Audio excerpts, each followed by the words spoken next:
pomegranate cheesecake. When pomegranates are in season, you better use them to their fullest.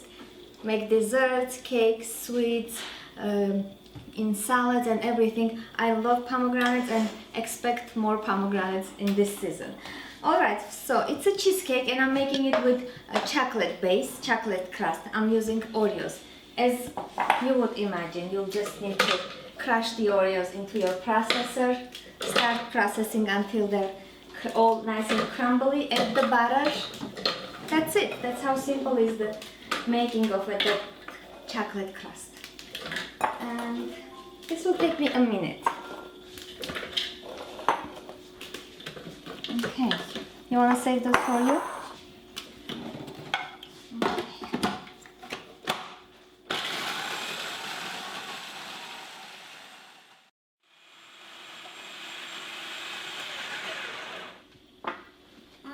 Okay.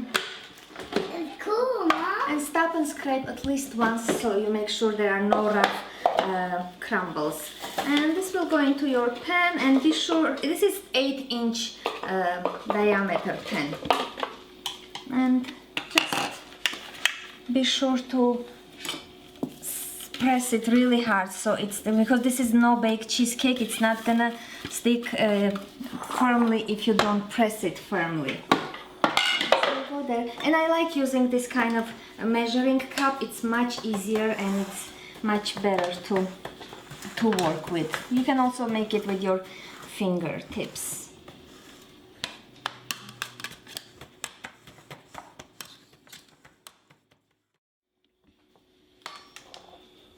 This looks nice and firm, and I'm going to place this in the fridge. It will stick even better and firm and harden even better. So this will go into fridge, and we can continue making the cheesecake filling. And of course, it's a cheesecake. You have to have cream cheese, room temperature always. And I'm going. Yeah, and we need to use this powdered sugar and vanilla extract. Very simple and basic cheesecake filling. That's a little. Yeah, that's the lila. And I'm just going to sift in the powdered sugar, mix this until smooth and creamy, and we'll start adding the other ingredient. And by the way, all the ingredients, measurements and recipe will be on my blog at heghineh.com. Link will be below this video in the description. So check that out. Alright, can I have that, Arka? Just put those. Okay, on low speed so you don't splash it. Okay. And be sure to stop and scrape at least 2 or 3 times even. That powdered sugar tends to stick on the wall, so you don't want that to happen. And I'm going to lower the speed and beat in heavy whipping cream, full fat whipping cream. Mom. And add slowly on lower speed. Hajim, you want yogurt? 1 second. On low speed, slowly, and then we'll increase the speed and beat a couple of seconds, and that's it. Just give it some time to kind of incorporate and absorb the cream. And we don't want to overbeat either. This requires a little patience. You want yogurt, Arka?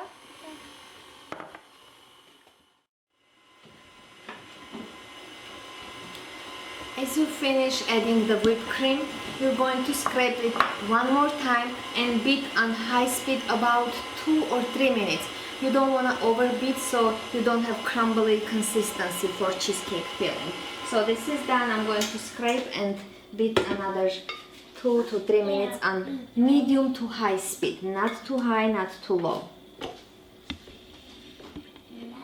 too high, right? Yeah, not too high.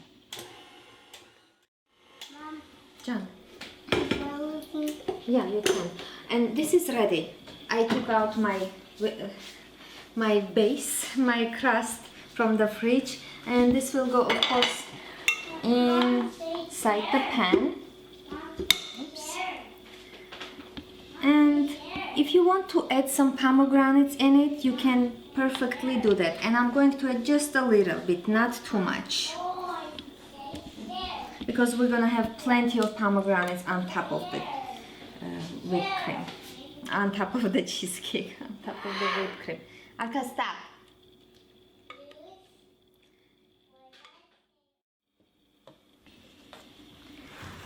I'm using an offset spatula, an offset knife probably they say, to even it up and make it nice and smooth and flat. And this will go into fridge, but first I need to kind of decorate it and with pomegranates. And you can do it at your taste. Yeah, but you need to do perfectly, Arka. We can't just drop them. Put in the center, not too much. You're gonna spoil it. Oh, Arka, no. Okay, we're gonna do on the sides. On the sides, Arka. And you better do this by yourself without any helpers. That's so much better. Oh no. Well, it's not gonna turn out as I'm expecting, just to give you a heads up. So I'm going to put some on the sides, in the center, and do probably a couple of stripes, or I don't know how to say that. Arka, what you did? No, enough. No. I did try to kind of get what I wanted to.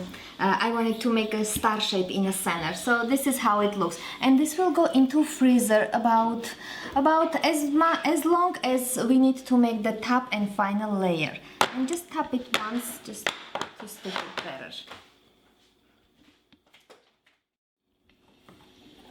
When testing the recipe, I tried to make pomegranate jello, and I didn't like the taste. It was really too thick, too bitter, very condensed taste. So I figured out it's better I mix pomegranate with another pomegranate, or cranberry pomegranate cocktail, or you can even use raspberry pomegranate or any juice cocktail. So you're gonna mix half and half. And I find that using this store-bought pre-made jello mix works so much better than the unflavored gelatin that I made earlier. So we're gonna need 1 pack of this flavored gelatin, and this is raspberry flavor. You can choose any other flavor if you like, but make sure it has red color. So I'm going to bring to a boil. Red color. Yes, red color, because pomegranates are red, and we want the cheesecake to have nice and dark red jello on top. So I'm going to boil half of that juice, add the jello, and then save the other half, the other juice, cold, so it cools down faster. So I'm gonna bring this to boil, add my jello, mix it, and just make sure it's nice and dissolved. We'll mix it. You are the strongest, but we need to boil this first and then mix it. So I'll bring this to a boil and then mix the jello. Okay, you want juice? Yeah, you don't like this juice, right? Okay, so we'll wait until it boils, okay? So this is already done boiling. I'm just gonna place it into another bowl so it cools down faster. And to this I'm adding cold juice, another kind of juice. Anything you would find. Just be sure it's not pom, because it's not the best choice when making this layer.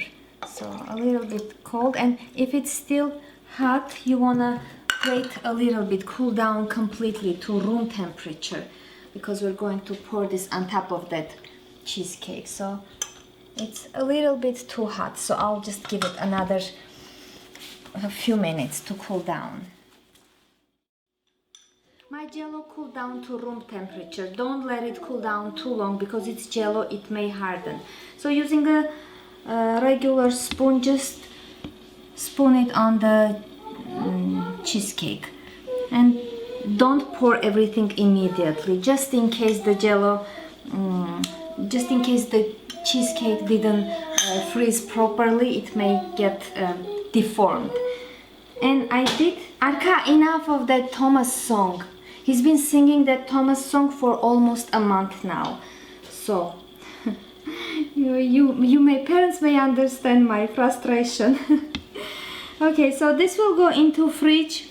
See, when I added immediately, the pomegranate started to floating. So that's the reason. I suggest not to do something and I'm doing it. Okay, so you better listen and follow and not look and follow. So this will go into my fridge probably overnight or at least 8 hours. And I did prepare another one last night and I want to show you that one in a little bit. 1 second. Arka, enough of that song. The rest. Okay, so this is the one I made last night. I want you to make sure your pen. Yeah, you're a good singer. He's asking, I'm a good singer. Yes, and be sure your pan is properly sits properly. This one was uneven, and look what happened. The jello came out thicker on one side and thinner on the other side. So you don't want that to happen. Be sure the pan sits properly.